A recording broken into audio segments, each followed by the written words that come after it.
poker players. This is Steve Selbrady, and I am the author of the book that you see here. Let's see, Pre-Flop GTO Cash Game Strategy. Anyway, you can find it at Amazon. There is also a volume 1, which covers GTO tournament strategy. But if you play both cash games and tournaments, it's best to start with the cash game book, since the Holy Grail tournament strategy is much more complex to learn. And now, let's get on with the show. This first lecture will cover a few basic concepts of game theory and a description of the GTO Wizard solver engine that I use for all of my GTO analysis. GTO Wizard is an easy-to-use game theory solver which provides a lot of valuable content for free, including 6-max and 9-max cash game solutions. This means you can verify for yourself that the GTO charts I show here in my book are accurate. You may have seen GTO charts and realize that memorizing and using them at a live table would be a very difficult task. This discourages many people who don't want to work that hard or who may be math phobic. So my goal is to create a few simple cash game playing algorithms that can replace these complicated charts. I call these the cash game Holy Grail algorithms, which produce very accurate decisions with very little study time. Even better, they are very easy to use at a live table. These algorithms include guidance for opening, limping, raising limpers, flatting, and 3-betting. You can see here how simple they are. Much easier than Einstein's equations. We will develop the first algorithm in Lecture 2. Lectures 3 and 4 will introduce the last two algorithms. These algorithms become our pre-flop baseline strategy even in soft live games. From our baseline, we can then adjust our decision depending on our poker landscape. So, what is game theory? Different players have different ideas about this. Jumping straight into the action here at the feature table. Burke with the raise, holding sevens. Payne finding king 5 suited, 3-betting, and taking this down. It was game theory optimal, apparently. Oh, wow. Yeah. What is that? My cousin told me about it. What is that? My friend, so some guy talked to a computer who knows how to play poker.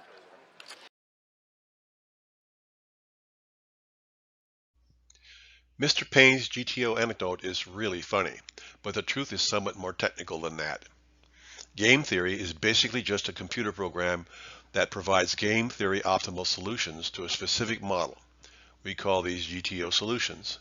Basically, the computer program pits each player against every other player until an equilibrium is established. That equilibrium is called the GTO solution. These GTO models are based on decision trees, the branches being the allowed actions at each decision point. For example, suppose we are in the low jack with an open opportunity. Our allowed actions might be to only fold or open to 2.5 big blinds, shown here in green, even though there can be other possibilities such as limping or raising to 4 big blinds. Suppose the low jack folds. Now the high jack has the same options as the low jack had, folding or opening to 2.5 big blinds. Other real game possibilities are ignored. Or suppose the low jack had opened to 2.5 big blinds. The hijack now has a decision tree option of folding or 3-betting to 7.5 big blinds, which is 3x, even though a real game has other possibilities such as flatting or 3-betting to 6 big blinds. These decision trees can get very complex. As we move to the cutoff, button, and blinds, the branches cascade, creating a dense tree.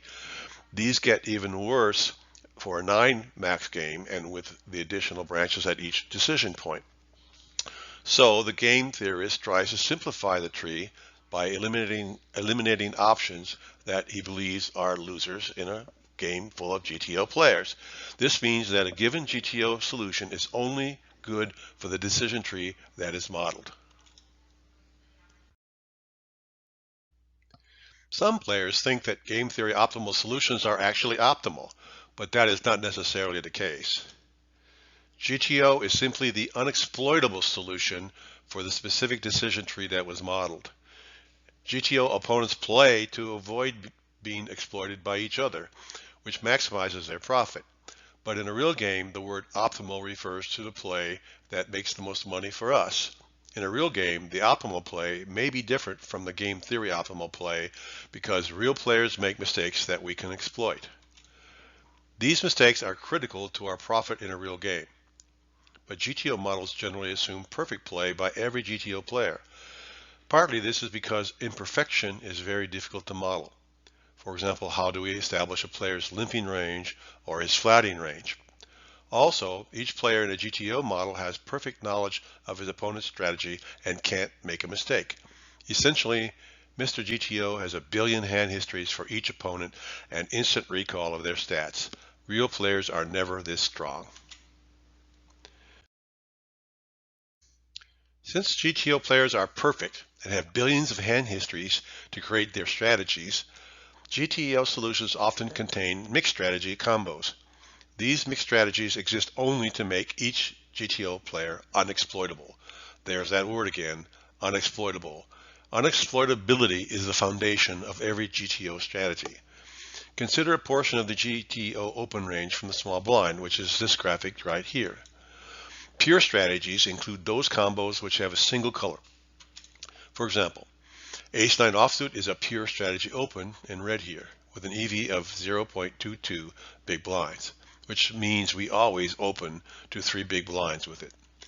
And Queen-7 offsuit is a pure strategy fold in blue here with an EV of 0. If we were to look at the GTO Wizard output page, we would find that the EV for opening would be negative 0.05 big blinds, which means that folding Queen-7 offsuit is more profitable than opening with it. It is important to understand that the EV of folding is always 0 big blinds. We also have a number of mixed strategy combos. For example, King-9 offsuit is a mixed strategy combo with about 80% opening, which is in red, and 20% calling, which is in green. Both of these options have the same EV, which is 0.09 big blinds. Since the EV for opening and calling are the same, it doesn't matter which option we take, as long as Mr. GTO doesn't have enough hands on us to adjust his strategy. King-7 offsuit is a mixed strategy combo with open, call, and fold options, which means that we can take any of these actions with the same EV.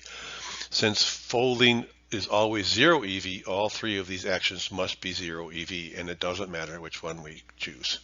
And finally, King-6 offsuit has a mixed strategy of calling about 20% of the time and folding about 80% of the time. Since folding is one of the mixed strategy options, calling is also 0 EV.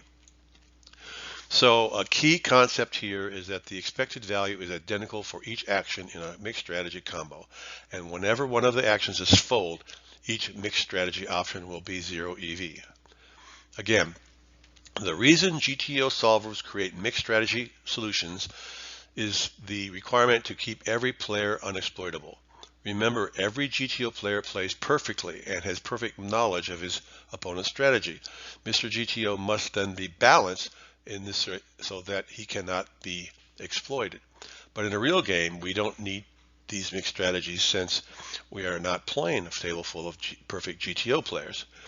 Converting a mixed strategy combo to a pure strategy will not hurt us in a real game, but it makes our own pre-flop strategy much simpler to implement. I should mention here that some players believe that GTO solutions require that we employ these mixed strategies for balance. This is not true in a real game. We don't need to play these mixed strategies just because the game theory says we should. Nevertheless, we will appear to have a balanced strategy anyway due to the various exploitive responses that we take against our real opponents. So our goal is to create an implementable strategy, one that contains only pure strategy actions such as open, call, and fold. This is a GTO Wizard setup screen. Here we have several selections to make. For example, this particular model I'm using the cash game model, but we could have used the MTT or multi-table tournament model or heads up, for example. I choose the classic type, which is the original version or the original model, but we could also have tried the anti plus straddle model, which has got some very interesting lessons to teach. This particular model is set up as a 6 max model, but we also have an opportunity to choose 9 max. I choose 100 big blinds as my baseline stack size, partly because in the 9 max model, that's our only choice. So in order to keep the 6 max and 9 max models compatible, I choose 100 big blinds for this. I also choose the NL50 rake structure, which is the one closest to what I usually play online and probably the closest one for small stakes live poker as well. I use a general bet size model, which is a little more complex choice here. But I use the 2.5 big blind opening size rather than the GTO opening size. The GTO opening size is actually an interesting thing to look at, but I fix the open at 2.5 big blinds, except from a small blind where it's 3 big blinds, in order to make comparisons between table positions more straightforward. On the other hand, I do choose the GTO bet sizes for 3 bets rather than the smaller size, because this feeds back into the decisions on what we will do with our openings as well. Finally, when we choose all of these different settings, we end up with one model left that we can choose, and that's that one right there. This table summarizes the recommended ranges from various GTO pundits such as Jonathan Little and Hunter Seachy. We can see that these recommendations do not entirely agree with one another. These recommendations all seem to be based on GTO models, but they do not all share the same model assumptions or the same decision trees. For example, they have different open raise sizes, varying from, say, 2.5 big blinds to 4 big blinds, and different effective stack sizes ranging from 100 to 200 big blinds opening stacks. There are also hidden differences that are usually unknown to us, such as 3-bet sizing or how they handle mixed strategy combos. Yet the recommendations are similar when they use similar assumptions. For example, the top 4 pundits all use 2.5 big blind openings and 100 big blind effective stacks. And notice, for example, that their low jack opening ranges are fairly similar, ranging from 15.1% for the 888 pundit to 17.6% for the GTO Wizard model. Finally, we can see that the Holy Grail baseline, which I will introduce in my next video, has quite similar ranges to the pundits' opening ranges. This is true even though the Holy Grail algorithm is very simple and can be used by anyone without memorization of any tables. When we set up the GTO Wizard decision tree, we can obtain a series of GTO tables like this one. This is the range for a button open to 2.5 big blinds, which happens to be a 42% range, with the other 58% of the time being a fold. Most of these combos are pure strategy opens or folds, with a few mixed strategy combos as well. For example, Pocket Aces is a pure strategy open with an EV of plus 9.62 big blinds.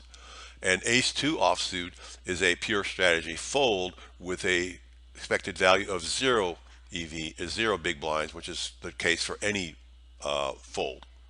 We can also see that Ace-3 offsuit has a mixed strategy of opening about 75% of the time and folding about 25% of the time, again with an EV of 0, since folding is part of the mixed strategy options. We can see the EV of each action by clicking on a particular combo. For example, when we click on the 7-2 suited combo, we get the panel shown here. It shows that the EV for jamming is negative 1.83 and the EV for opening to 2.5 big blinds is a negative 0.12. Clearly, jamming would be a big mistake for 7-2 suited, but opening is not nearly as bad. Our option here, however, our best option is to fold, which has a 0 EV or 0 big blind EV. This is the same GTO Wizard chart from the previous slide, which is a button open to 2.5 big blinds.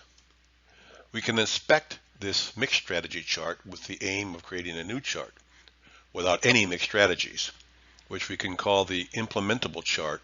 Implementable since it is much easier to use in a live poker game. When we do this, we can create a new chart shown on the right. This is a translation of the mixed strategy combos on the left into a chart with only pure strategies on the right. This new chart has nearly the same range as the original GTO Wizard chart, 42.7% compared to 42.0%. So using the implementable chart does not change our opening range significantly. There is no perfect way to do this.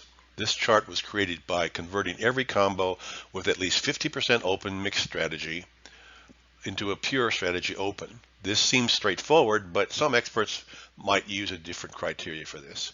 This becomes even more tricky when we have a mixed strategy with open, call, fold options, none of which are more than 50% of the mix. This chart shows the same implementable range from the previous slide. It was created in Flopzilla by simply clicking on each of the GTO combos from the GTO Wizard chart. We might think we could simply type 42.7% into Flopzilla to get the same chart. But as you can see, the Flopzilla chart does not look very much like the GTO chart, even though they both have 42.7% ranges. For example, the small offsuit ace-rag combos, such as ace-deuce offsuit, are GTO open hands, but not Flopzilla opens. Similarly, there are many suited combos that are GTO opens, but not Flopzilla opens. And there are several offsuit connectors and gappers, which are Flopzilla opens, but not GTO opens. This Flopzilla chart uses the no-limit hand ranking system, but we will also get a poor match if we use one of the other Flopzilla rankings, such as the Poker Stove ranking. We could create our own hand ranking scheme and import it into Flopzilla and get something close to the correct charts, but that would be a bit tedious to create. So the lesson here is clear. We should use Flopzilla with care. We can't simply type in a range to find the GTO combos we should play. We can use these GTO Wizard charts to find our opening ranges from any position. For example, our GTO Wizard mixed strategy opening range from the low jack is 17.6%. From here, we can create the low jack's implementable range, which is 17.2%, just as we did on the earlier slide. We can then do this for every table position. As you can see, when we do that, the 100 stack implementable ranges are very close to the GTO Wizard mixed strategy ranges. We can put this GTO Wizard information into a single chart,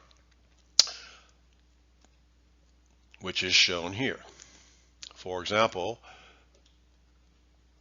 each of the low jack opening combos are in purple, while we add the turquoise combos when we are playing from the hijack. It would be difficult to memorize a chart like this, and it would be even harder to memorize a 9-max chart with 3 additional colors. Furthermore, it isn't obvious how to adjust these ranges to exploit our particular poker landscape. My goal is to replace all of these charts with a simple algorithm that we can use at a live table without much memorization requirement. I call these the Holy Grail algorithms. Next time, I will introduce the Combo Power Index and create the Holy Grail opening algorithm. The Combo Power Index is simply a number we assign to each combo that reflects the strength of that combo in an open situation. From there, we can create the Holy Grail algorithm for opening. Versions of this lecture were presented at the Las Vegas Wednesday Poker Discussion Group in 2022 and early 2023. You can join us every Wednesday at Tommy Rockers. And you can join our Facebook group and see the agenda for our next meeting. That's all, folks.